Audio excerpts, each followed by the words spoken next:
I'm Betty Letzig. I was commissioned as a deaconess in 1950 and consecrated as a deaconess in my home church in December of that same year. Was from what was then the Missouri Conference. Well, I grew up in a rural community. The population of the town was only 850 people, so the only things that were really going on were what happened at school and what happened at church. And our church group, our Methodist Youth Fellowship at that time, was really a very strong group and included some members of from other denominations simply because they didn't have anything. And we had a regular program book that was printed, and that was what we used for our programs for those meetings. I was president of the fellowship at that time. At the same time, our new pastor's wife, or the wife of the new pastor, I guess I should say, had organized a World Friendship group of girls when I was 12 years old, and I was in that group from the time I was junior high all the way through high school. So I had my first orientation to that at that time. I met my first deaconess when it was between my junior and senior year in high school. I was able to participate in what was kind of a youth school of mission at National College for Christian Workers in Kansas City, which at that point was owned by and operated by the Women's Division for the training of missionaries and deaconesses. And a deaconess taught our class that year. It was not having her as a teacher that really influenced me in any way at that time. What that really happened when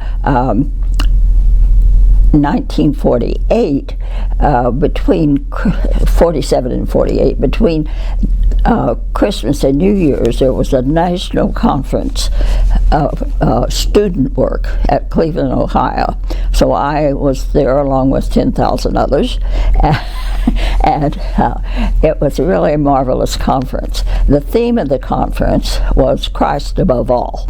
We had workshops throughout the week, and in one of those workshops I learned for the first time that you could serve the church without being either a pastor or a missionary.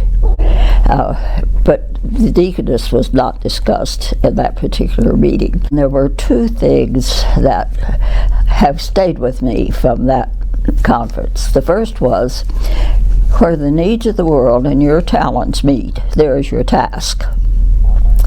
The second was the closing words of the group meeting that we had at the conference, when the speaker said in the closing, Christ above all, or chaos over all. Write these words upon your heart and make up your mind. And it was really at that time that I felt I needed to be doing something in relation to the church. At the time, I had, just after high school, worked at the World Manpower Commission because World War II was in full force at that time, and my brother was in the military, and I would have done anything I could to support him at that time.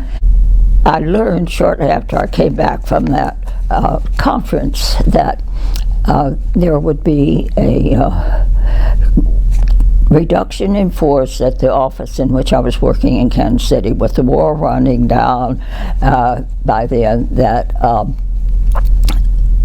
I would either transfer from Missouri to Topeka, Kansas, or I could resign. And I decided to resign. One of the things I had learned at that student conference was that there was going to be a national rural work camp in Indianola, Iowa that summer, so I applied for that and was accepted, and had a great time there. It was a 6-week program, and we lived on the campus at Simpson College, but all of our work was among the rural churches surrounding that very, very rural area anyway.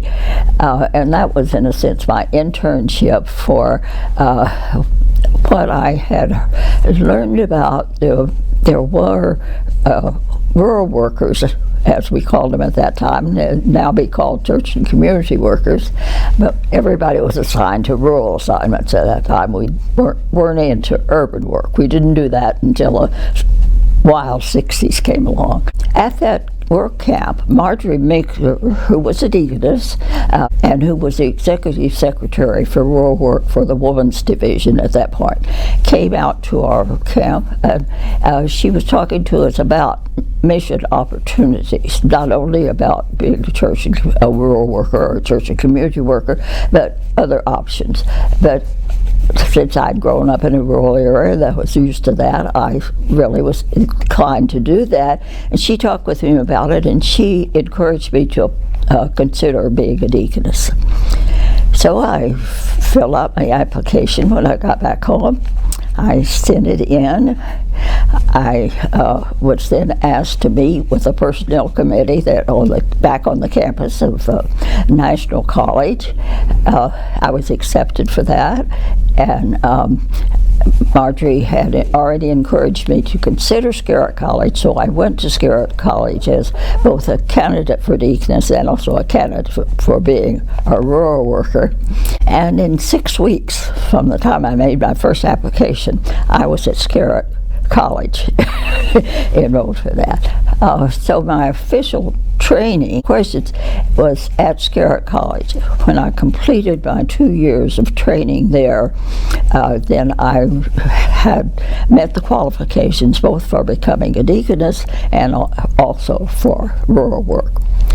In September of that year, I began my work as a rural worker in Mountain Home Parish in Mountain Home, Arkansas, in the North Arkansas Conference.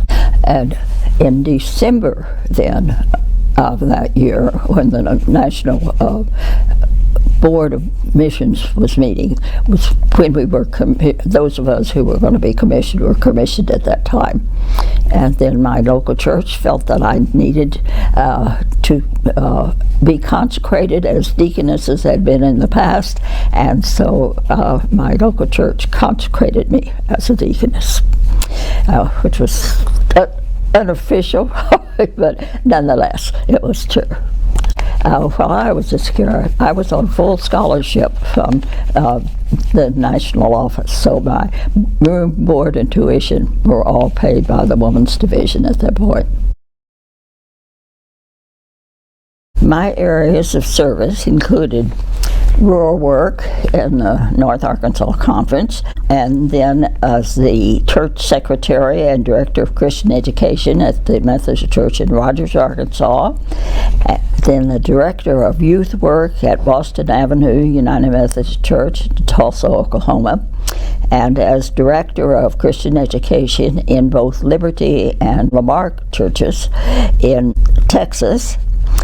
Then I had a year as the International Deaconess Exchange Program. I was the first deaconess for that. I was actually second choice for that trip, but the person who was first choice was not able to fill that, and it turned out to be a really wonderful experience.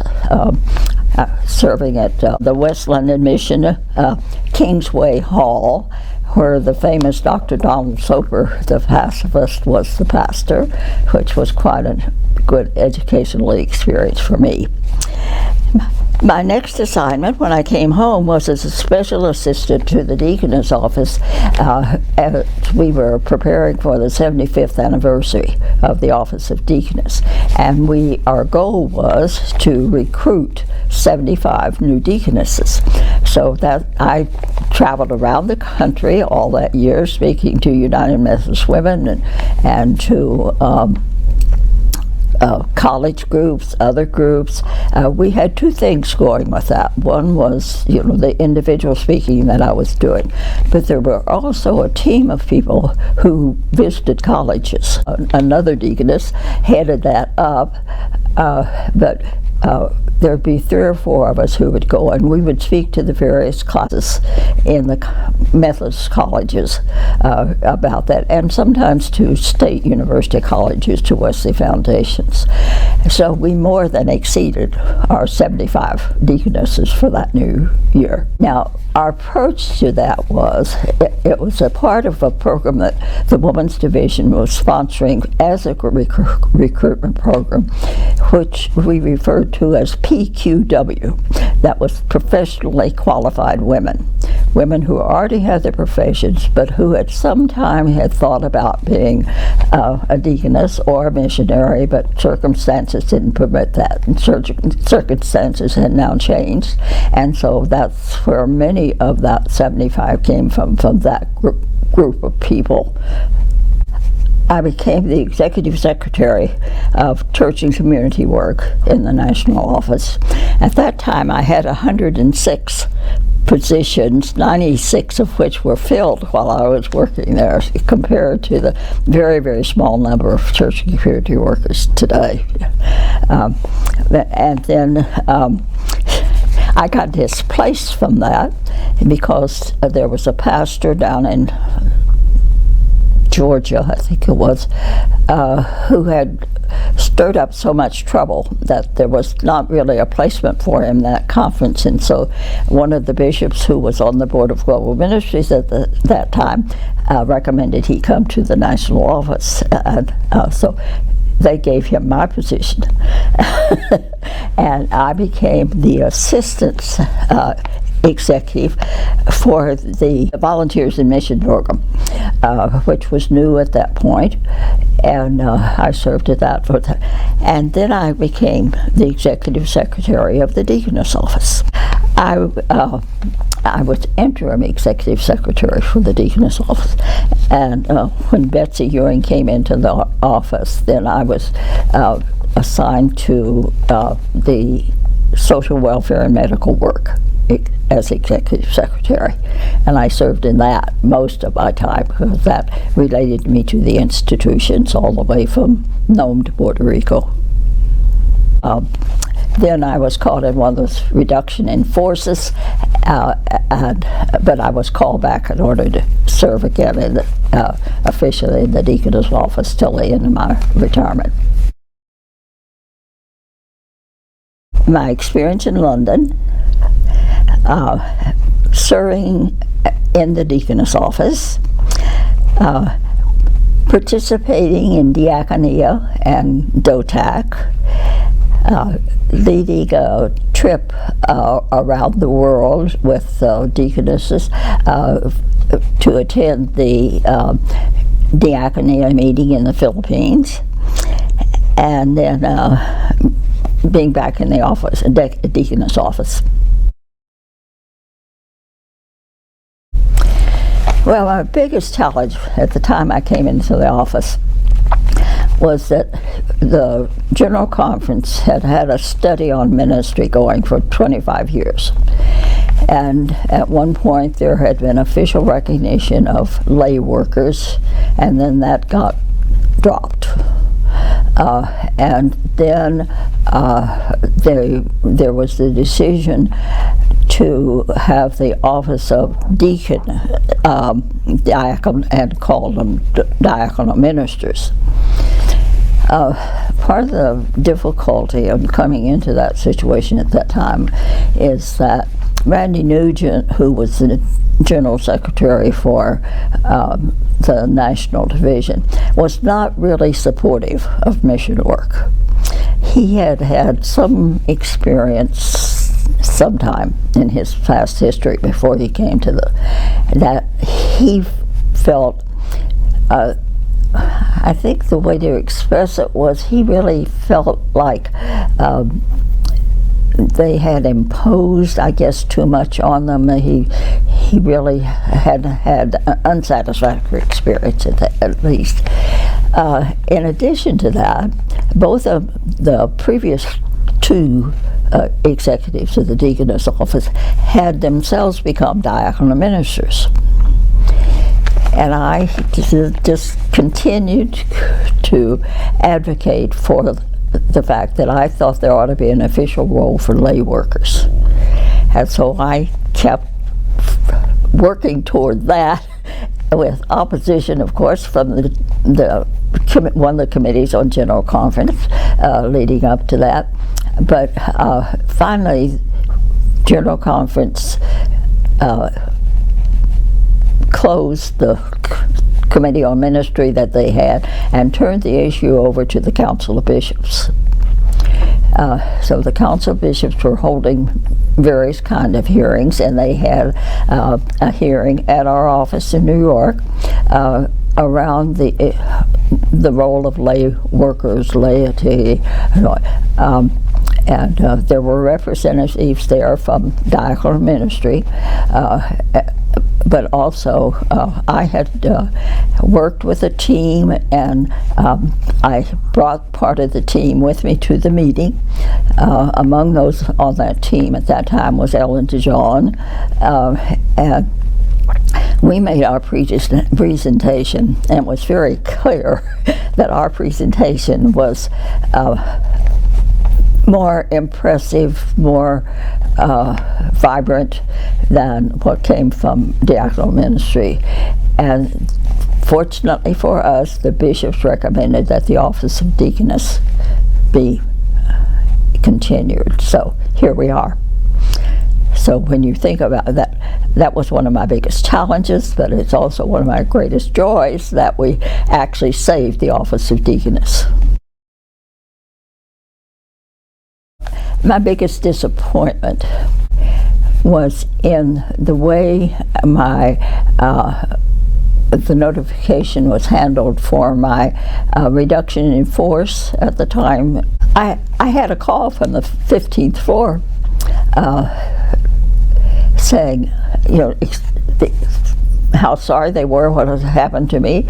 I didn't know what had happened.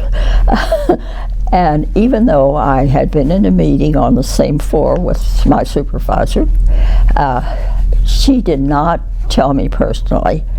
She simply laid the paper on my desk and she went home. I came out of the meeting and found the notice of my reduction in force. And I was so disappointed in her, but in the system that would have let her do that. I was not actually actively involved until I became an executive of the board, first in the women's division and then in the national division. And then with all the emphasis that was going on, it was my responsibility to communicate that to at that point, all of the rural workers that I was related to. And then as I moved from that office, working with institutions, then it was my responsibility when I met with their boards, to talk with them about how they were involved in the community, as well as the larger community, as well as just the work that they were doing. So that was really my experience. In a sense, it was secondhand marching, except that I did that when I attended a number of meetings, some of the women's division meetings or other meetings. We marched, or we stood on the streets, or we did other kinds of things like that. But I wasn't as intimately involved as some people that put their lives on the line for that. Be flexible and be open to unexpected opportunities. Make every effort to attend all national convocations, diaconia and DOTAC, and locally be actively involved in United Methodist Women in Faith and Church Women United.